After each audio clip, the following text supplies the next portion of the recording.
Magandang araw mga kabayan, nagbabalik po muli ang inyong lingkod upang magbigay sa inyo ng mga bago at nagbabagang mga balita. Ubus na nga talaga, walang awang pinagnanakaw at pinagwawaldas ni Kuting at Tambaluslos ang kaban ng bayan. Kaya naman pala laging nadidelay at laging nauubusan ng budget ang mga proyekto ng gobyerno kasi imbis na pera ang pinagbabayad, ipatatas pala. Ang pera na dapat ginagamit para sa ating bansa ay tila ba ginagamit ng mga nasa politika, especially sina Kuting, Liza Ahas at Tambaluslos ay ginagasta pala sa sarili. Pinang-shopping, pinang-bibili ng lupa dito sa ating bansang Pilipinas at sa ibang bansa at pinang-celebrate pa ng birthday party or kung anumang party. Nakakarindi na talaga ang administrasyong ito. Wala na talagang atang balak umayos. Tama si Amy. Dapat nang mag-resign si Kuting para sa ikabubuti ng bansa at ipalit si Vice President Inday Sara bilang isang Pangulo. Para sa buong impormasyon, panoorin ang buong video at kung bago ka pa lamang sa aking channel, huwag kakalimutang mag-subscribe, pindutin ang notification bell at piliin ang all upang laging maging updated sa mga bago at nagbabagang mga balita. Ang isyong ang ito ay naging usap-usapin din sa social media. Merong isang netizen na nagsabi, buong sambayanan ang nilalapastangan ng mga kawatan sa kaban ng bayan, lalo na ang mga OFW na nagtitiis malayo sa kanilang pamilya para maitawid ang kanilang maayos na pamumuhay. Sabi din ng isang netizen, nakakasukat na talaga ginagawa ng Latin government ngayon. Galit-galit na taong bayan, sana wag nang bumalik yung tusalot, sana hadlangan yung signature buying ni Tamba, no to Tamba Chacha. At sabi din ng isang netizen, ang masakit kasi, nangaapi at nananakot yang mga opisyal. Pinagmamayabang ang kapangyarihan, bigay naman sa kanila ng mamamayan, gamit ang pondo ng bayan. At sabi din ng isang Sukugid sa iyang putay para magkaladunot bala ang patatas, day. parang, parang patatas pala, day. Magkaladunot sa putay ni Inday. Diba? So yun, nagkagulo sila. Nag-release ng internal memo mga hinayupak. Akalain ninyo, nag-release ng internal memo dahil sa butang kayo ng patatas na yan. Diba? Ilob-lob ko kayo sa buong patatasan eh.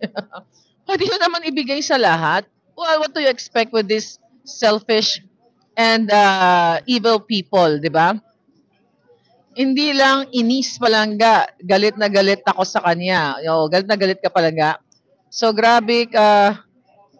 Yon. Tapos, do not gid, sabi ni Manang Inday.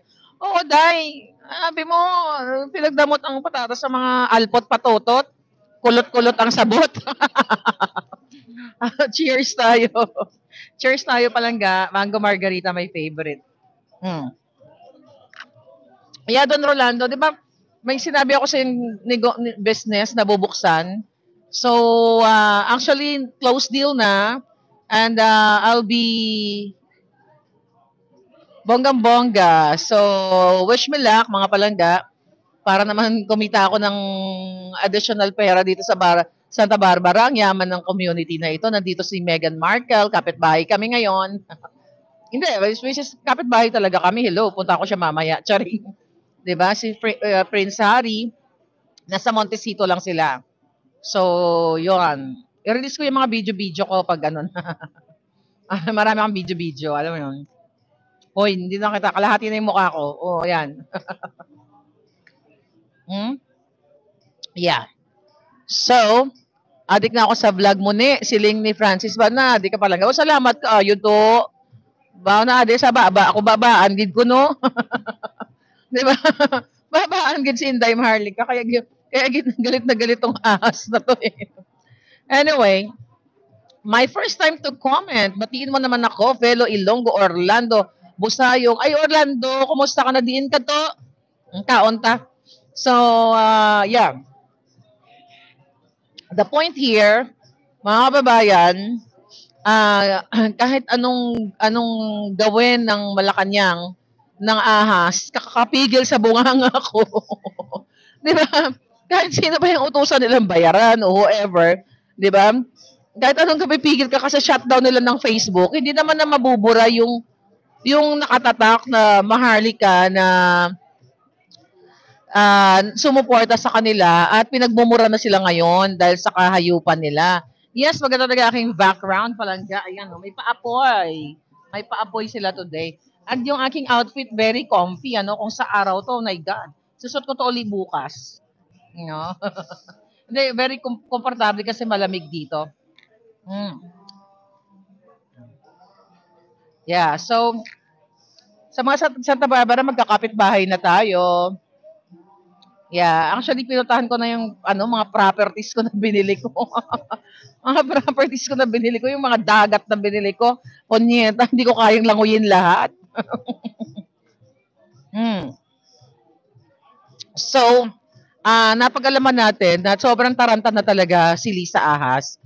Kasi nga, ayon nga sa ating mga puting ahas na nakapaligid sa kanila, mga palangga, maliban sa may iniinda si Kuting, at sukang-suka na talaga yung taong bayan. Internal ha, tayo, outsider tayo kung tutuusin eh. Yung mga internal na sinasabi ko, yung mga employees sa loob ng government. You start sa DFA, immigration, mismo sa loob ng Malacanang, DPWH, lahat ng what do you call it? Hindi ba kapag nalasing ang lola nung parang si Lisa. No, ay naisip ko yung DSWD. Okay? So internal na yung nararamdaman na pagkakasuklam at pangbabavoy sa ating bayan. Hindi ako masyadong magalit today. Pinipigilan na nga yung bunganga ko, sabi ng nagsimisenya sa akin, nung nababaan ko daw yung nga bells ko. But anyway, kung ano po yung nararamdaman ninyong galit ngayon, nanginginig ka na, pasmado ka yata. Gusto mo ipatong mo na lang ng bonggang-bongga, okay? Kasi nakalimutan namin yung yung tripod. Talagang dapat di ako magbablog eh. Dapat doon na lang ako sa mamaya. But anyway, ganito mga palangga. Mamaya mag-vlog tayo pagdating sa bahay. So, natataranta na sila kasi nga, ang galit ng taong bayan sa, pang-aapi, pagnanakaw, pagdediscriminate. Doon na lang palangga eh. Doon na lang tayo. Sa simpleng french fries lamang. Sa simpleng patatas. Meron pang status. Hi dear, how are you? Everything is perfect. No, we're good. I'm still working with it later. Thank you. Yeah. So, ayan. Kasi yung pagkain niya, yung plato gusto nang kunin, may laman pa, sisimutin ko pa mamaya. So, yun na nga. Going back sa kwento natin. Ito hindi pwedeng i-deny ni Lisa Ahas. Kaya po sila natataranta. Again, kaya nila minamadali yung charter change. Lahat ng mga gusto nilang mangyari na matuloy-tuloy yung kalapangamkam, lahat ay nagmamadali sila. Pero, itataya ko yung buhay ko dito. Well, matagal ko nang tinaya. Na ang mga men in uniform, yung totoong may pagmamahal sa bayan, minus yung mga, syempre yung mga nababayaran ni Lisa o yung mga nauuto niya, sukang-suka na ang men in uniform. Okay? Sukang-suka na silang lahat. Except, okay, lahat ng may pagmamahal sa bayan. But yung mga kasabwat nila, syempre nag-enjoy sila. But majority of the of men in uniform and people na nag-work, been there working in different agencies, sukang-suka na sa pangingialam nila sa kaban ng bayan, pagnanakaw, lalo na sa PCSO, actually sa lahat BIR, wherever you go talagang sukang-suka na yung mga taong bayan. So, ang punto kasi natin mga palangga, nakita nyo naman siguro, sabi ko nga kung maniwala kayo sa hindi, matulog na lang kayo kung ayaw nyo maniwala, kung hindi naman, you stick with my alindog. So ngayon, ang nangyayari, dahil nakikita kasi ng tao yun, hindi mo pwedeng i-deny yung pambabalahura nila, yung pambababoy nila. So hindi mo pwedeng i-deny yun kasi nararamdaman yun ng tao. So ngayon, hindi na kinakaya ni Ahas kung paano pigilan ang information na lumalabas. Kasi po, mga palangga, sabi ko nga, kung tama ang ginagawa ng gobyernong ito, walang lalabas na puting ahas. Diba? Kung meron mang destabilisasyon, kung may destabilizer, ulit-ulitin ko sila yun. Sila ang nagde-destabilize sa, actually, sarili nila, hindi nila kailangan na destabilize dahil sirang-sira na yung mga pagmumukha nila Polboronic na eh. You know? Sila ay nagdidestabilisa sa ating mga mamamayan. Ulit-ulitin ko, okay? Kung sila ay hindi destabilizer, pikon, sindikato, sukat akalain mong ipapa-take down yung Facebook page ko. Kaluluoy man si Lola, wala na daw ka Facebook. Gintao ni Lisa, gimbutang sa tiyan niya, kaya nabutod ng gada. Pero okay lang, buhi pa mangyapon ko. Buhi pa rin ako. Ay, follow niyo ako sa Boldyakan. Okay? Boldyakan. Boldyakan. Pag ako nainis, babaguhin ko yung title ng page ko. So, hi Mars. Si Mars. Okay. So ngayon, mga kababayan, I like watching all the time. Good. Sabi ni Flor Quinones. Yan. So mga palangga, nakakarating sa akin na mga information dahil nagigil sila sa akin dahil nga ina-expose natin. Di ba kung tutusin, dapat hindi sila manggigil eh. Dapat nga magpasalamat pa sila eh. Dahil may isang maharlika na nagsasalita ng katiwalian sa gobyerno. Kung sila ay para sa Pilipino, they will straighten it up. Di ba? Itatama nila, paplansyahin nila. Hindi yung gugurgurin ka o patatahimikin ka sa Facebook.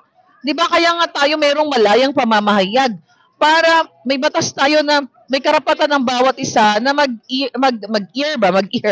ng kanilang grievances, ng kanilang sama ng loob, ng kanilang pagkadismaya sa tao, sa gobyerno. So, gusto mo i-transfer, baltan mo yung kamay mo?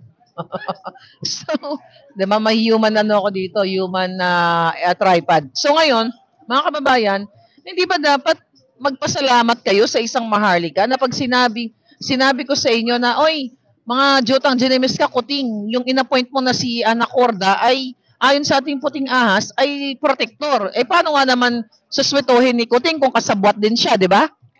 Oh, kung pare-pareho silang protector ng dorogista, eh, talagang deadma. Oh, paano nga naman, di ba, mayroon pa nga tayo ng panahon dito, 8888? Is it 8888? Na tatawag ka sa number na yan para i-report mo yung tiwali, yung mga kawatan. Hindi ba dapat magpasalamat kayo dahil may mahalikang 24/7 na kuda ng kuda para expose sa inyo yung mga katiwalian? Tapos, ang ginagawa nyo ang buwaka ng ina ninyo, gusto nyo patayin ako? Hayop kayo? Pero tayo na nga ito ng Facebook ko, imbis na solusyonan nyo yung problema para sa Pilipino, ang solusyon nyo ako o kami mga vloggers?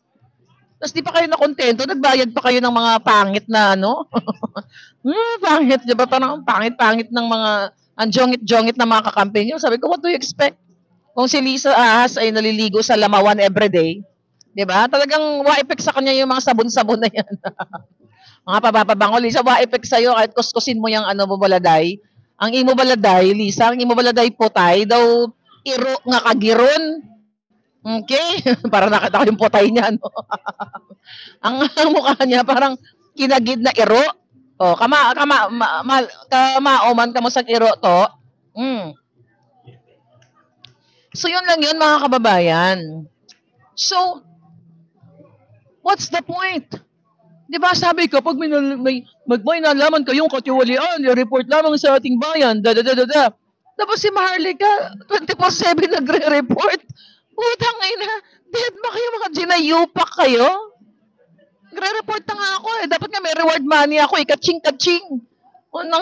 Libre na nga eh. Para sa taong bayan. Move mo ng konti dito, dingding. Di ba yan, ganyan. I love that.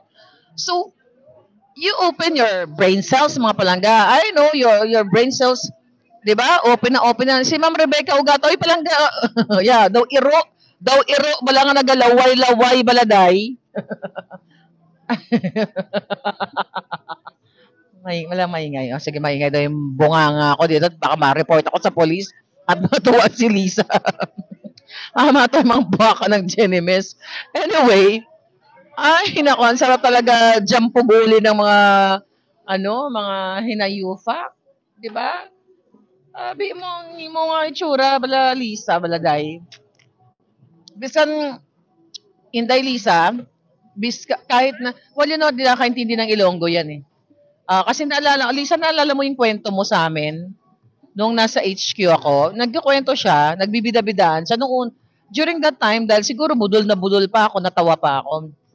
Pinag-speech daw siya ni Kuting sa, I'm not sure kung Iloilo or Bacolod, basta Ilonggo speaking country, Ilonggo speaking province.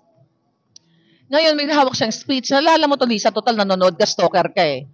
Pinag-speech ka ni Kuting, sabi mo, may ano ka, may script. Tapos, nilipad ng hangin. So, syempre, hindi mo na alam kung anong gagawin. Di ba, ikaw na rin mismo sa nagsabi sa amin. Ando doon si Chururut. Ewan ko, mother, nando doon kayo eh. Nalala mo yon? Joe, nando doon ka. Ewan ko na si Joe. So, anyway, si Rose nando doon din. Kung tama yung pagtanda ko, uso mo na konti. Kung tama yung recollection ko ha, na kasama ko sila. Pero sinabi ni Lisa, na hindi na daw niya alam ang sasabihin niya, nagtawanan na lang yung mga tao. So during that time na kwento-kwento, syempre kapag kaibigan mo yung nagkukwento, hindi mo siya hanapan ng negatibo. Tatawa ka na lang. Well, I just realized right now, you know, nung na-recall sa akin yung kwentong yon, mga palangga. Sabi ko, ang bobita peron palang hinayupak. Imagine mo, abogada ka, nag-base ka sa script, na dapat lagi kang handa. Di ba? Ikaw nagmadar-madiran ka sa Girl Scout. May ano-ano ka pa dyan sa Girl Scout. Di ba nagsuot ng Girl Scout yan? Girl Scout outfit na butod pa rin. Di ba? Abogada ka eh. Ay, pwede mo naman spontaneous ka. Pwede ka na magsalta ng mga pang-getong New Yorker. O, pwede naman ganon. Pero anong ginawa mo? Pinagmalaki mo pa sa amin na naging syunga ka nung time na yon. Di ba, palangging? Sumisigaw na ba ako? Abogaga siguro. Sumisigaw na raw ako dito. Baka ma-deport ako. Kasi yun ang gusto nila eh. Di ba? Yun ang gusto ng mga hitad. So, 5 minutes more. Okay. Bobitang attorney. Oo, gano'n ito na yun, palangga. So, ano sabi ni palangga? Good afternoon, Madam Fair Lady, si Corazon, Aster. Uy, palangga, I love you, palangga. You're always there for me. Madam si Sandro, ano nasabi, palangga? Mamaya na, bubudyak natin isa-isa yung mga yan. Makulong na, okay. Huwag kayong mag-alala, malapit na yan. Malapit na yan. Pag sinabi ni Mahardikang malapit na. Okay, magtiwala lang kayo dahil may bolang kristal din tayo. So, dito ako sa lugar ng mga bagets. Kasi bagets pa ako eh.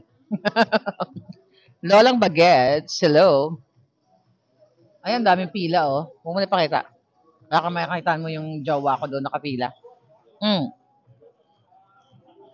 Gusto ka nila umuwi para gorgorin ka. Sabi ni Liz. Ayan nga yung ugali ng mga pikon. Okay, pupunta tayo dyan, Liz. Yan nga ang gusto kong baguhin. Mga kababayan, yun po ang gusto kong, if may power lang ako, which is meron akong power. Yung magic wand ko, yun yung gusto kong i-impart, gusto kong hawain kayo na hindi dapat tayo natatakot na sinisindak na lang ng mga taong makapangyarihan o nasa gobyerno. The same example yung kay General Macanas. So kung gaganituhin lahat tayo, nasisindakin tayo, nakakasuhan, tapos matatakot kayo, at dahil wala kayo pang bayad sa abogado, you know what, ito seryoso. Sabi ko kanina, habang nakakausap ko yung business partner ko, dito sa Santa Barbara, sabi ko, actually, Filipino, may dugong Pinoy din. Ang sabi ko sa kanya, minsan nawi-weirduan sa akin yung partner ko. Sabi ko, gusto kong yumaman. Gusto kong magkaroon ng maraming pera pag nag-workout yung business natin. Sabi niya, of course, sabi niya, lahat naman tayo gusto, no? Sabi ko kasi, gusto kong yung marami akong pera para pag may politiko or may mayaman na nang api sa kababayan ko na sindakin na kakasuhan, sasagutin ko. Ako magpa-finance. Ako magtutulong. Maghanap ko na magaling na lawyer. O sige, kunyari si Liz, inapi ka ng kapitbahay mo, mag-message ka lang sa akin sa Balitang Maharlika at gmail.com. Miss Maharlika, kinakasuhan po ako ng kapitbahay ko na lawyer or politiko or kapitan. Sasabihin ko kay Liz, hindi Liz, labanan natin ang jutang Ginemes na yan. Ako bahala, maghanap tayo ng mga lawyers na magagaling na mababa lang ang singil sa atin. Sige, finance natin, manawagan tayo sa buong mga kababayan natin baga makatulong. Kasi nakakapagod na yung pang-aapi ng mga putang inang ito, mga palangga.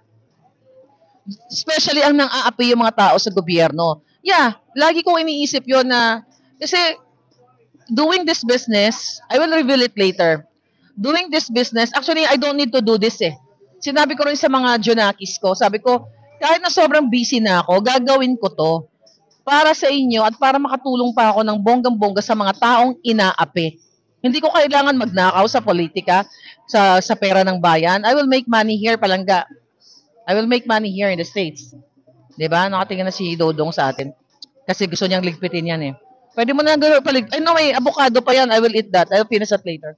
So anyway, so yun talaga. Tapos naloka yung aking partner. Sabi niya magandang idea yan. Sabi ko, oo kasi, sabi ko, tangina. Sabi ko, ganito na lang lagi kawawa yung Pilipino na kapag may sinabi, kahit hindi libelous case, tatakutin, papadala ng mga letter, ek. Tapos ikaw naman, dahil wala kang contact sa abogado, wala kang pabiling bigas eh. Tapos matatakot ka, so babaw ka na lang sa kanila, magsusorry ka na lang, I'm sorry po, kapitan, kasi po, nagkamali po ako, kahit hindi ka mali.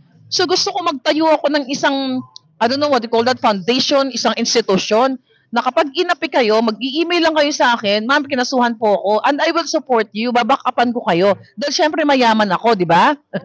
Pag yumaman ako, yun yung gusto ko mangyari. But I think I can do that kahit hindi ako mayaman with all your help. Kasi ito yung gusto kong wakasan sa Pilipinas, yung pang-aapi ng mga katulad ni Lisa, katulad ni Kuting, katulad ni Acorda, katulad nila na, alam, dadalihin ka because of your social status. Dahil nga wala kang pera eh. 'Di ba? Makita nila yung status mo, hirap na hirap ka. Syempre unang-una istorbo. 'Di ba sinabi ko po sa inyo yung storya na muntik na ako maghahasa noong 1994.